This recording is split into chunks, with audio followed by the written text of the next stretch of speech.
ಕರಾವಳಿ ಭಾಗದಲ್ಲಿ ಯಾವಾಗಲೂ ಹೀಗೇನೆ. ಕರಾವಳಿ ಭಾಗದಲ್ಲಿ ಬೀಳೋ ಮಳೆ ಅದು ಬೆಂಗಳೂರಿಗಿಂತ ಜೋರಾಗಿರುತ್ತೆ.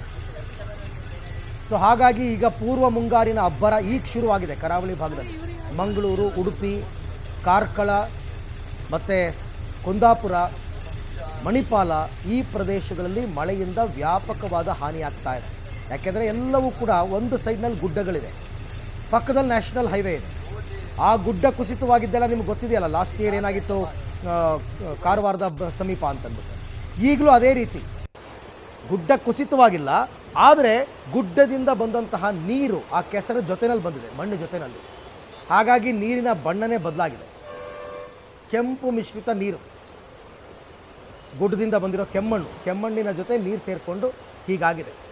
ಆಮೇಲೆ ನೀರು ಹರಿತಾ ಇದ್ದರೆ ಒಂದು ಹಂತಕ್ಕೆ ಓಕೆ, ನೀರು ತೆಗ್ಬಿಟ್ರೆ ನೀರಿನ ಪ್ರಮಾಣ ಕೆಸರು ಪೂರ್ತಿ ಕೆಸರಾಗ್ಬಿಡುತ್ತೆ ರೋಡೆಲ್ಲ. ಆವಾಗ ಟೂ ವೀಲರ್ನಲ್ಲಿ ಓಡಾಡೋದಕ್ಕೂ ಆಗಲ್ಲ.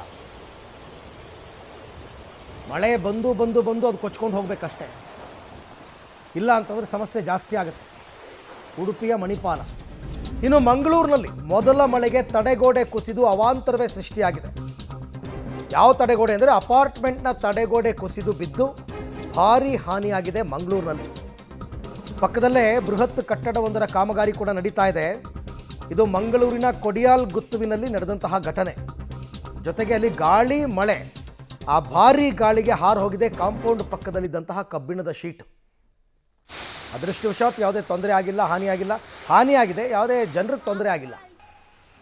ಇಲ್ಲಿ ನೋಡಿ ಇಲ್ಲಿ ಹೆಂಗಾಗಿದೆ ಅಂತ. ಇದು ಮಂಗಳೂರಿನಲ್ಲಿ ಬಿದ್ದ ಮೊದಲ ಮಳೆ, ಮುಂಗಾರು ಪೂರ್ವ ಮಳೆ. ಹೆಂಗಾಗಿದೆ ನೋಡಿ ಕಾಂಪೌಂಡ್ ತಡೆಗೋಡೆ ಹೆಂಗಾಗಿದೆ. ಕಾರಣ ಇಷ್ಟೇ, ಅಪಾರ್ಟ್ಮೆಂಟ್ ತಡೆಗೋಡೆ ಕುಸಿದು ಹಾನಿಯಾಗಿರುವಂಥದ್ದು. ಮಂಗಳೂರಿನ ಕೊಡಿಯಾಲ್ ಗುತ್ತುವಿನಲ್ಲಿ ನಡೆದಂತಹ ಘಟನೆ. ಇದೆಲ್ಲ ಹಾನಿನೇ, ಆ ಮಾಲೀಕರಿಗೆ ಅದೆಲ್ಲ ಹಾನಿನೇ. ಹಂಗೆ ನೋಡೋಕೆ ಹೋದರೆ ಇದೆಲ್ಲ ಸರಿಪಡಿಸ್ಬೇಕು. ಹಂಗೆ ನೋಡೋಕೆ ಹೋದ್ರೆ ನೀವು ನೋಡಿ, ಅಲ್ಲಿ ನಿಮಗೆ ಏರ್ ಬ್ಯಾಗ್ಸ್, ಇದನ್ನು ಸ್ಯಾಂಡ್ ಬ್ಯಾಗ್ಸ್ಗಳನ್ನ ಇಟ್ಟಿದ್ದಾರೆ, ಮರಳು ಚೀಲಗಳನ್ನ ಇಟ್ಟಿದ್ದಾರೆ ತಡೆಗೋಡೆಗೆ.